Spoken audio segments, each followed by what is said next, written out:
Welcome to SP channel. ఈరోజు మనం ఆహారంతో ఆరోగ్యంలో మినపప్పు మునగాకుతోటి ఒక కర్రీ పప్పు లాంటిది అనమాట చేసుకుంటున్నాము.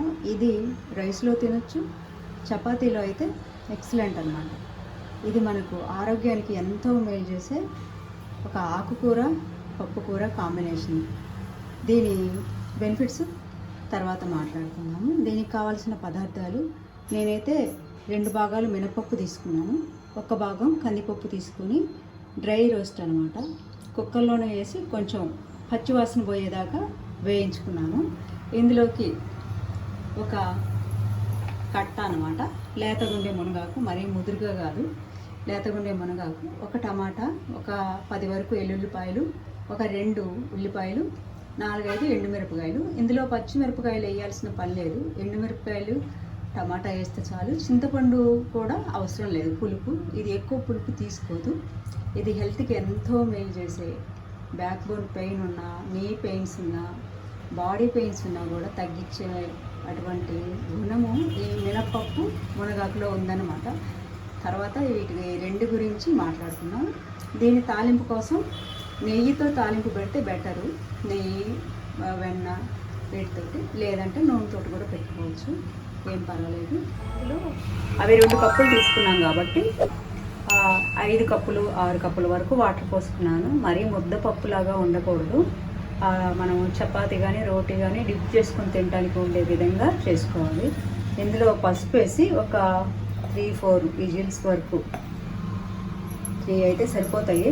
మరి పప్పు కనిపించకుండా ముద్దపప్పులాగా అయిపోవాల్సిన పని లేదు, కొంచెం పప్పు కూడా కనిపిస్తుంటే బాగుంటుంది మనకి.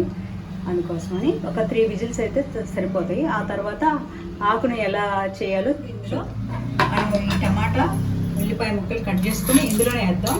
1 ఉల్లిపాయ మాత్రం పోపు కూసుకుందాం. ఇందులో కొంచెం పసుపు వేసుకొని, పసుపు కూడా కొంచెం వేసుకుందాం. మళ్ళీ తర్వాత ఆకులో కొద్దిగా వేద్దాం. ఇప్పుడు కొంచెం నెయ్యి వేద్దాం. ఇందులోనే ఎండుమిరపకాయలు కూడా తుంచి వేసుకోవచ్చు, లేదంటే ఒక్కసారి మిక్సీలో వేసుకొని ప్లేట్స్ లాగా వచ్చేలాగా కూడా వేసుకోవచ్చు, అది కూడా బాగానే ఉంటుంది. ఇదైనా బాగానే ఉంటుంది. ఈ కారం అంతా కూడా ఉడికేసరికి అందులో పట్టేస్తుంది మనకి లైట్ కారం. తాలింపులో పచ్చిమిరపకాయలు కూడా చీలికలు వేసుకోవచ్చు, బట్టర్లో తాలింపు వేసుకుంటే చీలికలు వేసుకుంటే ఆ ఫ్లేవర్ కూడా చాలా బాగుంటుంది, మధ్యలో నంచుకోవడానికి కూడా బాగుంటుంది. ఇలా వేసుకొని లిడ్ పెట్టేసి ఒక 3 విజిల్స్ రాని. 3 విజిల్స్ వచ్చినాయి, ప్రెషర్ కూడా తగ్గింది, పప్పు ఉడికిపోయింది అనమాట. ఎప్పుడు నా పప్పు ఈ స్టేజీలో ఉంది.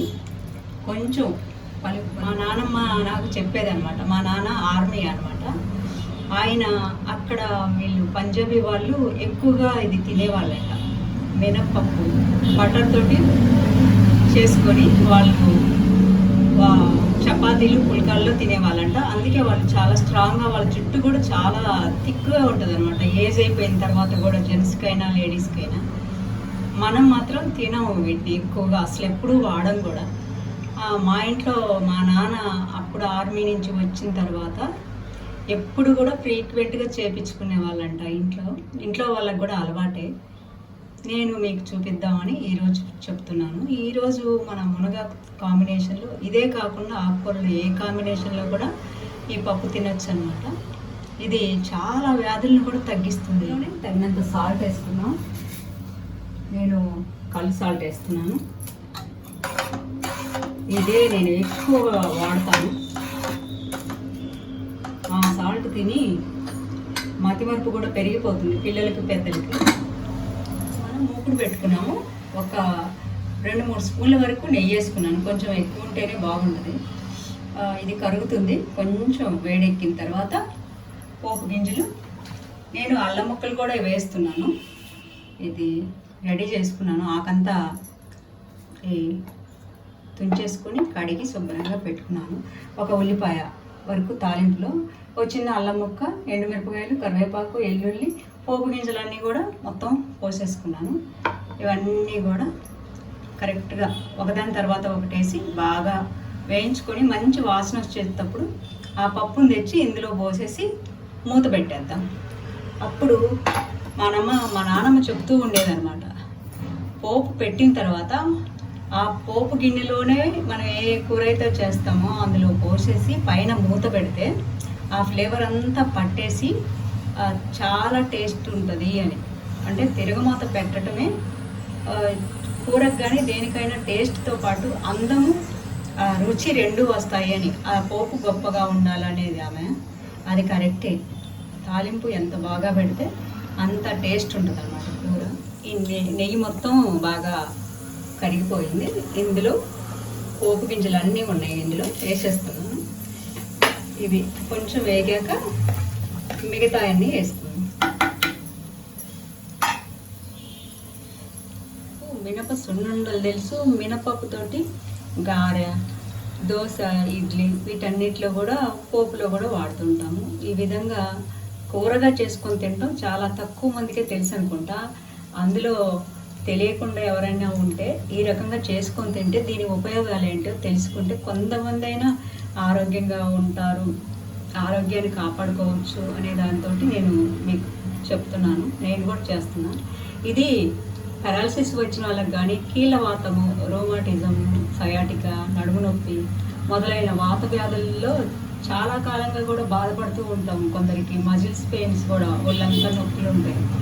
అదిగాక గుండె సంబంధిత వ్యాధులు, ఇలాంటి వాటికన్నిటికీ కూడా మినప చాలా మంచిది. బలంగా ఇప్పుడు గుండె సంబంధిత వ్యాధులు, షుగర్ వ్యాధి కానీ ఏదన్నా ఉన్నప్పుడు వాళ్ళకు టాబ్లెట్స్ వాడుతూనే ఉండాలి. అలాంటప్పుడు ఏమవుతుందంటే పాపం చాలా వరకు నీరసంగా ఉంటుంది. స్థూలకాయలు కూడా కొంచెం హెవీగా బాడీ ఉన్న వాళ్ళకి కూడా ఇది కంట్రోల్లో ఉంచుతుంది అనమాట. బాడీని ఇది వెయిట్ పెరగకుండా. రక్తంలో ఈ ఫ్యాటు అధికంగా ఉన్నా కూడా దీన్ని కూడా నిర్మూలిస్తుంది. ఇది ఫ్రీక్వెంట్గా తింటే వారంలో 2 సార్లు తినొచ్చు. బీపీ, గుండె జబ్బులు ఇది బాగా తినొచ్చు. వీళ్ళు నెయ్యితో కానీ లేదా నువ్వుల నూనెతో కానీ పోపు వేసుకొని తినొచ్చు అనమాట. పొట్టు లేని మినపప్పు అయినా పొట్టు ఉన్న మినపప్పు అయినా రెండూ తినొచ్చు. కాకపోతే నేను పొట్టు పప్పుతోటే చేస్తున్నాను. ఈ పొట్టు పప్పులో ఫైబర్ ఎక్కువ ఉంటుంది కాబట్టి అది రుచిగా కూడా ఉంటుంది. ఇంకొకటి ఏంటంటే కొందరికి ఇది పొట్టు నల్లగా ఉంటుంది కాబట్టి తినడానికి ఇష్టపడకపోవచ్చు. అలాంటి వాళ్ళు సాయమైన పప్పు కూడా తినొచ్చు. ఏదన్నా మనకు ఇప్పుడు కఫాన్ని కూడా పోగొడుతుంది ఇది, వాతాన్ని చాలా వరకు నిర్మూలిస్తుంది. ఇంకొకటి మన జీర్ణశక్తి సరిగా లేని వాళ్ళకు కూడా ఇది జీర్ణాన్ని బాగా కలిగిస్తుంది అనమాట. ఇంత మంచి గుణాలున్న ఈ మినపపప్పు, ఈ ఆకుకూరతోటి పప్పు చేసుకోండి, తినండి, ఆరోగ్యాన్ని కాపాడుకోండి. ఇప్పుడు పోపులో మిగతాయి వేసుకోండి. ఇప్పుడు అల్లం ముక్కలు వేస్తున్నాను. 2 మిరపకాయలు, 2 పచ్చిమిరపకాయలు కూడా వేస్తున్నా. ఇవి వేగాక ఉల్లిపాయలు వేస్తున్నాను. ఇప్పుడు ఉల్లిపాయలు మొత్తం వేస్తున్నాను. ఇందులోనే వెల్లుల్లి కూడా వేస్తున్నాను. ఈ 2 కూడా కలర్ మారే వరకు బాగా వేగాలి. మరీ బ్రౌన్గా కాదు, కొంచెం మంచి వాసన వచ్చేలాగా వేగాలి. వేగిన తర్వాత కరివేపాకు, మిగతా మునగాకు గురించి ఏమి చెప్పినా తక్కువే. ఇది మూల వ్యాధి, పైల్స్, బగంధరం, ఫిస్టుల అంటే విరోచన ద్వారం దగ్గర వచ్చే వ్యాధులన్నింటిలోనూ మునగ కాయలు కానీ లేత మునగాకు కానీ వాడితే వ్యాధి ఉపద్రవం దాని తీవ్రత తగ్గుతుందన్నమాట. ఇది ఒకవేళ మనం ఆపరేషన్ చేయించుకున్నా కూడా మళ్ళీ తిరిగి ఆ ప్లేస్లో అలాంటి ఇవి రాకుండా ఉండాలంటే ఈ మునక్కాడ కాడలు కూడా లేతమే అనమాట.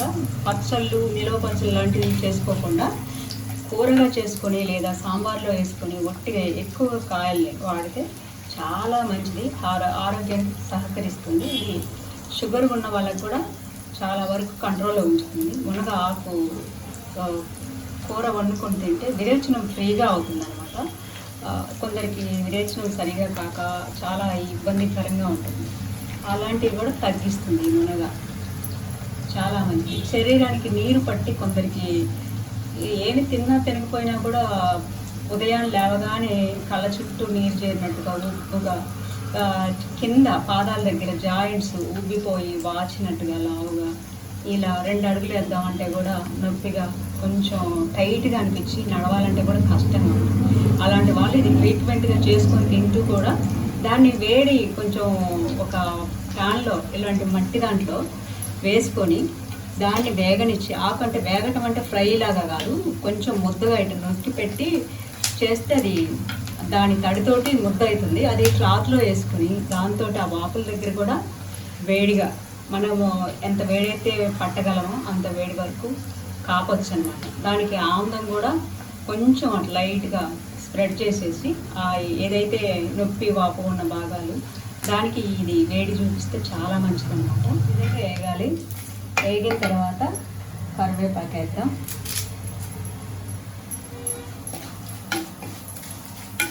ఇది కొంచెం వేగి పోపుకి ఈ వాసన పట్టిన తర్వాత మునగాకు వేసుకున్నాం. ఇప్పుడు కొంచెం ఇందులో కూడా పసుపు వేద్దాం, ఆకు తగ్గట్టు. ఈ కడిగి పెట్టుకున్న ఆకులు వేస్తున్నాను.